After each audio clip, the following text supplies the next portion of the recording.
wunderschönen guten Tag zusammen. Ja Leute, wir kümmern uns heute mal wieder um die Red Hill Gitarre Ohem Mahogany oder irgendwie so. Auf jeden Fall ist sie in einer meiner letzten Videos extrem schlecht weggekommen und es ging da primär um die Bespielbarkeit von der Gitarre. Ja, klanglich und so ist natürlich immer wieder Geschmackssache, klar, aber die Bespielbarkeit finde ich bei dieser Gitarre extrem schlecht. Wir haben eine sehr hohe Seitenlage und irgendwie schnarzt hier vorne.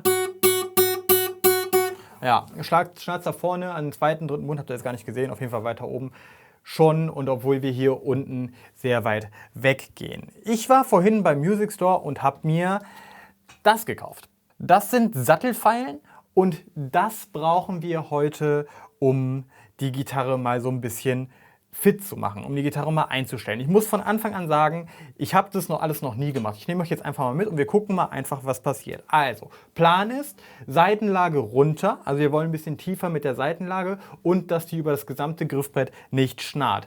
Die Einstellungen, die wir dafür vornehmen, sind Halsstab einstellen.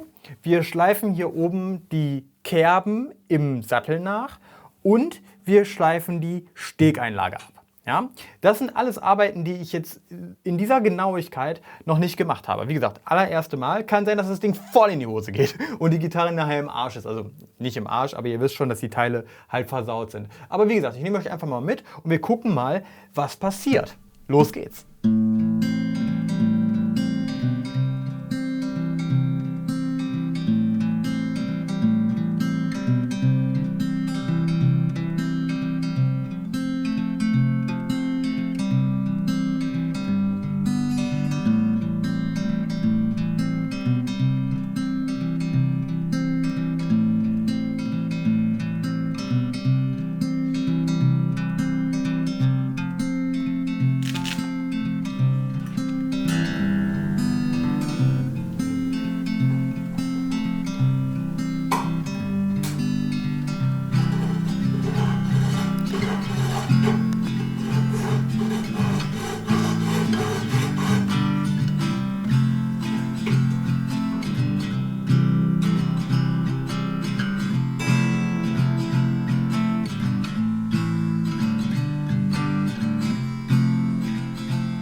Gut, damit sind wir wieder hier am Plätzchen und können miteinander sprechen. Also, was kann ich jetzt abschließend sagen zu meiner Aktion hier, die ich gemacht habe? Also, fangen wir mal beim Hals an. Was habe ich getan? Habt ihr ja im Video gesehen, ich habe einen Capo am ersten Bund gemacht und habe dann den 15. Bund gegriffen. Ja, also den letzten, dass es auf dem letzten Bundstäbchen am Hals-Korpusübergang aufliegt. Dann habe ich eine Fühlerlehre. Ja, das ist dieses Ding hier. Habt ihr gesehen im Video? 0,1 mm habe ich da genommen. Ja, das ist also quasi hier so ein ganz, ganz dünner Streifen. Und dieser sollte so gerade eben am 7. Bund reinpassen. Ja, der schließt quasi dann die Lücke. Mit anderen Worten ist über dem 7. Bund 0,1 mm Luft.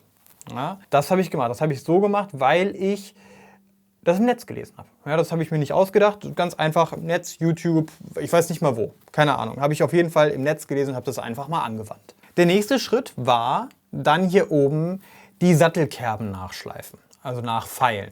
Und zwar, dafür habe ich die Gitarre einfach, also alles Seiten so drauf gelassen, die Gitarre im 3. Bund gegriffen, sodass die Gitarre, also diese Gitarrenseite, dann im 2. Bund auflag und habe dann so gemacht, dass die Gitarrenseite sich gerade, also eigentlich sieht es so aus, als wenn sie schon fast aufliegen würde. Ich habe das kontrolliert mit einem Blatt Papier, das sollte so gerade eben durchpassen. Ich habe es dann so gemacht, dass die...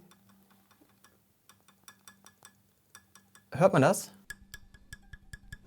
Also, dass wenn du drauf klopfst, dass die so gerade, dass du hörst, dass die noch antitscht. Ne? Also das ist wirklich ganz, ganz fein. Das habe ich so gemacht, dass es bei jeder Seite so ist. Habe ich auch mal irgendwann mal im Video gesehen, dass man das so macht, dass man das mit einem Blatt Papier prüft. Ich habe das einfach jetzt so gemacht. Warum ich das so gemacht habe, kann ich euch sagen. Ich habe ein paar Gitarren hier zu Hause und habe immer mal kontrolliert, bei welcher Gitarre mag ich die Saitenlage und die Bespielbarkeit. Und habe mir alle von den guten mal genommen, habe die mal nebeneinander gestellt und habe auch alle, wo ich es nicht mag, auch nebeneinander gestellt und habe das mal verglichen. Also wirklich alle Abstände. Mal hier vorne 3. Bund, das mit dem Capo, mal die Seitenlage geguckt, was, wo, wie, wann, welchen Abstand hat. Seitenlage 12. Bund geguckt, hohe E-Seite, tiefe E-Seite. Und aus diesen ganzen Vergleichen bin ich halt eben zu dem Punkt gekommen, dass das für mich wohl ganz gut ist. Und das habe ich jetzt einfach mal hier angewendet. Also bin dann einfach hier hingegangen, habe dieses Klopfverfahren einfach mal angewendet und scheint ganz gut zu funktionieren. Dann hatte ich eine Seitenlage von, ich weiß nicht, ich habe ein Foto gemacht, blende ich euch ein. Die Seitenlage war wirklich nicht gut. Und dann war mir klar, ich wollte auf ungefähr 2,5 mm kommen. Das war mein Ziel. So, ne? Also 2,5 mm im Bassbereich und also auf der dicken E-Seite und 2,5 mm Bass, 2 mm Höhen. So, das war das Ziel. Dann habe ich die Stegeinlage rausgenommen und habe diesen Bereich, den ich halt abschleifen musste, mal 2 genommen. Kann ich euch sagen, wo ich das her habe? Lakewood Homepage. Ja, bei Lakewood Homepage, Seitenlage einstellen, Western-Gitarre, steht halt eben, dass man den Abstand, den man hier oben also niedriger gehen möchte, unten wegnehmen muss. Mal 2. Also mit anderen Worten, wenn du 1 mm runtergehen möchtest, gehst du 2 mm hinten von der Stegeinlage, schleifst du ab. Dieses Verfahren habe ich angewendet und ich bin jetzt bei einer Seitenlage am 12. Bund im Bassbereich von irgendwas 2,5 bis 2,75 mm. Ich mache euch dazu ein Foto. Problematisch ist, dass man das auf den Fotos nie so wirklich gut sieht. Müsst ihr mir jetzt einfach glauben. Irgendwas 2,5 bis 2,75 mm. Das ist deutlich flacher als vorher, aber nicht ultra tief. Das muss man ganz klar auch sagen. Das ging nicht von jetzt auf gleich. Ich habe wirklich mehrere Anläufe gebraucht. Ich habe hier vorne die Seiten, die Kerben im Sattel mehrfach wenig abgeschliffen. Ja, da muss man auch sagen, dass ich das erste Mal mit diesen Sattelfeilen gearbeitet habe und ich Schiss hatte, irgendwas kaputt zu machen. Wobei es ja Quatsch ist, weil die Gitarre ja jetzt eh kein Vermögen kostet. Also das hätte ruhig kaputt gehen dürfen. Ja, also sonst hätte ich das gar nicht gemacht. Habe immer so ein bisschen abgenommen, immer nur so ein ganz klein wenig und habe das dann mit die Seite wieder drauf gemacht, wieder neu Zug auf die Seite gegeben und dann wieder mein Klopfverfahren gemacht. Hat ganz gut funktioniert.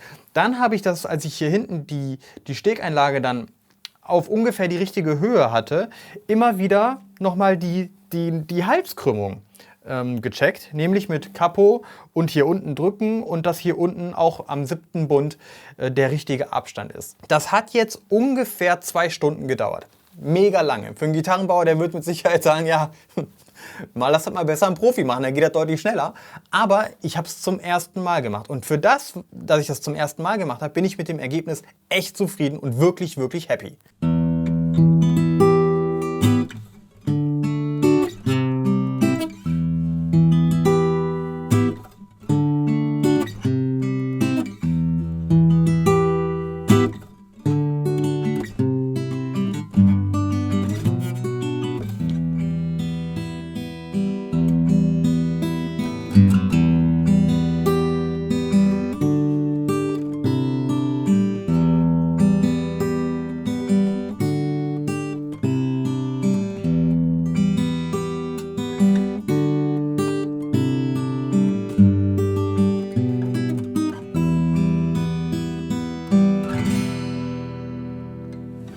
Also Fakt ist, dass ich das bei einer hochwertigeren Gitarre, wo irgendwie mein Herz dran hängt oder auch mein Geld, definitiv nicht gemacht hätte.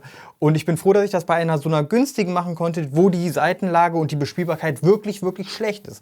Weil was man jetzt sagen kann, ist, dass wir definitiv was gewonnen haben. Die Gitarre ist deutlich besser bespielbar und fast gut. Also ich finde es erstaunlich, was wir durch diese Arbeiten mit Stegeinlage abfallen und Sattelkerben hier oben ein bisschen tiefer reinmachen, erreichen konnten, Hals nochmal neu eingestellt.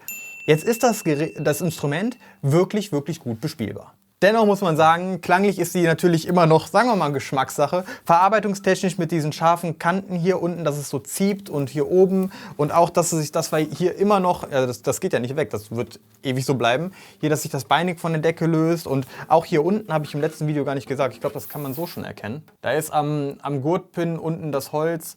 Ansonsten, ich blende mal eben ein Foto ein. Ist natürlich auch nicht so geil, ne?